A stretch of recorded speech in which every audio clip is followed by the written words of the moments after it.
და პოლიციისთვის ფალსიფიცირებული კონსერვის მიწოდებისთვის დაკავებული ბრალს არ აღიარებს. ივანე გოგლიძეს სასამართლომ წინასწარი პატიმრობა შეუფარდა. მან 2025 წელს სასაზღვრო პოლიციას და თავდაცვის სამინისტროს 24 ტონაზე მეტი ფალსიფიცირებული თევზის კონსერვი მიყიდა. ირკვევა, რომ ნივთიერება იმდენად ტოქსიკური აღმოჩნდა, რომ ექსპერტებმა ზოგიერთი ნიმუშის შემოწმებაც კი ვერ შეძლეს სიცოცხლისათვის რისკის გამო. ივანე გოგლიძეს 5-დან 7 წლამდე პატიმრობა ემუქრება. მარიკა ბოლქვაძე საქმის დეტალებით აგრძელებს ფორმულას პირდაპირ ეთერში საუბარს. დიახულკა თბილისის საქალაქო სასამართლომ ორთვიანი წინასწარი პატიმრობა შეუფარდა ბიზნესმენ ივანე გოგლიძეს, როგორც ისეთ ის ორი უმსხვილესი საწარმოს კულას და ბატონოს ხელმძღვანელია. რაც შეეხება უშუალოდ მის პოზიციას არსებულ ბრალდებასთან დაკავშირებით, რომ შინაგან საქმეთა სამინისტროს და თავდაცვის სამინისტროს თანამშრომლებს, მათ შორის ჯარისკაცებს, პოლიციელებს ის ფალსიფიცირებული თევზის კონსერვით ამარაგებდა, რომელიც შემდგომში ცხადია საკვებად გამოიყენებოდა უარყოფს და ამბობს, რომ შეუძლებელია მსგავსი ტიპის ნორმების დარღვევა, შეძენის შენახვის ნორმების დარღვევა ყოფილიყო და გამოვლენილიყო მის საწარმოში. ამბობს, რომ ყველაფერს გააკეთებს იმისთვის, რომ მისი უდანაშაულობა დაამტკიცოს.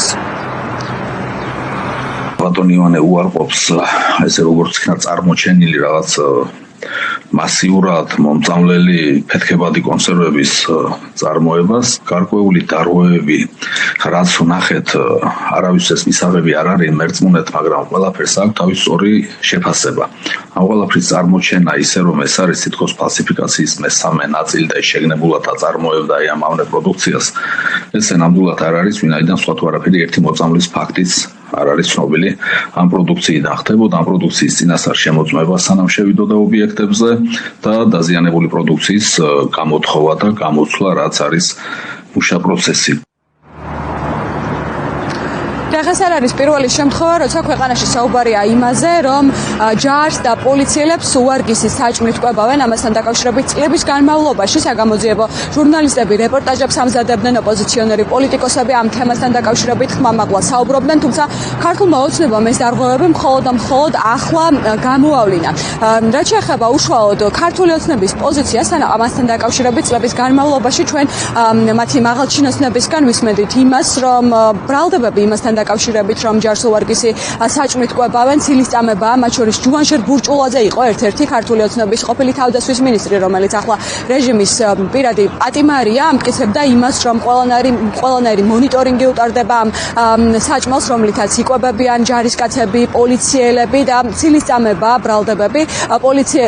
პოლიტიკოსები საუბრობენ იმაზე, რომ ახლა შესაძლოა ბრალდებულთა წრე გაიზარდოს, რადგან მონიტორინგზე პასუხისმგებელი მათ შორის თავდაცვისა და შინაგან საქმეთა სამინისტროს თანამშრომლებიც იყვნენ.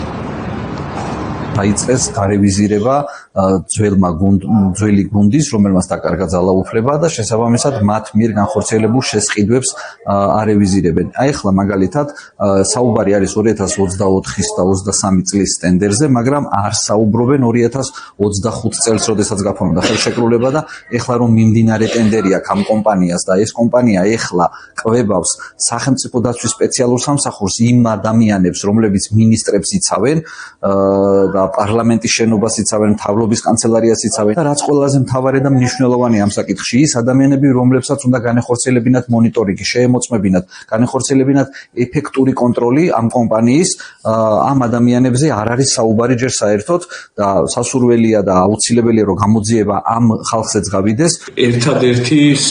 ერთადერთი სექტორი თავდაცვის სამინისტროს შიგნით, რომელზეც ქართული ოცნება თავს იწონებდა, რომ თითქოს მათ რაღაც სამეურნეო საკითხები მოაგვარეს, ეს იყო ინფრასტრუქტურა და კვება, ხო და რაღაცა ჯარისკაცის ინდივიდუალური აღჭურვილობა, იმიტომ რეალურად მათ შეიარაღებაში სერიოზული არც ერთი ახალი სისტემა არ შეუძლიათ, ერთადერთი ამით იწონებდნენ თავს და აქაც აღმოჩნდა, რომ სინამდვილეში აკეთებდნენ ფულს, რაც არ არის გასაკვირი იმის გამო, რომ ხელისუფლება ჯარისკაცებსაც და პოლიციელებსაც უყურებს როგორც სახართ მასალას და არამს არ აღიქოვს მათ როგორც ამ ქვეყნის უსაფრთხოების ძირითად და მთავარ საყრდენს. ჯუანშერ ბურჭულაძის მინისტრობის დროს იყო საგამოძიებო ჟურნალისტიკის მასალები, ისევე როგორც ექსპერტები საუბრები ჯარში არსებულ უხარისხო საკვებთან დაკავშირებით, მაშინ ბურჟელაძე საუბრობდა იმაზე, რომ ეს ემსახურებოდა ჯარის დისკრედიტაციას, რომ ოთხმაგი დაცვა ჰქონდა ამ ტიპის საფრთხეს, უწყებრივი, დღეს გითხრა ფინანსთა სამინისტროს საგამოძიებო სამსახურმა, რომ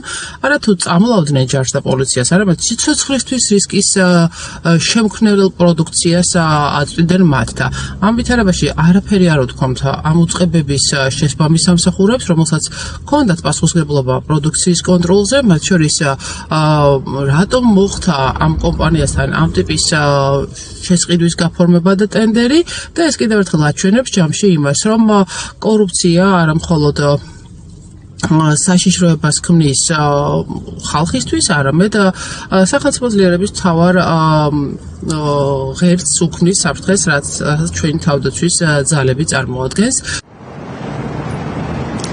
გახსნება ეჭვი, რომ ახლა ივანე გოგლიძის პატიმრობა ქართული ოცნების მორიგი შიდაკლანური გარიგებების და გადალაგებების შედეგია და ახლა ქართულ ოცნებას უბრალოდ აწყობს ივანე გოგლიძის პატიმრობაში ყოფნა. მთავარ კითხვად კი რჩება ის, ვინ მფარველობდა ქართული ოცნების რიგებიდან კომპანიას, რომელიც წლების განმავლობაში პოლიციელებს, ჯარისკაცებს, შინაგან საქმეთა სამინისტროს და თავდაცვის სამინისტროს თანამშრომლებს უარგისი ფალსიფიცირებული, ვადაგასული და სიცოცხლისთვის საშიში საკვები პროდუქტით ამარაგებდა. მარიკა ბოლქვაძე საუბრობდა ფორმულას პირდაპირ ეთერში.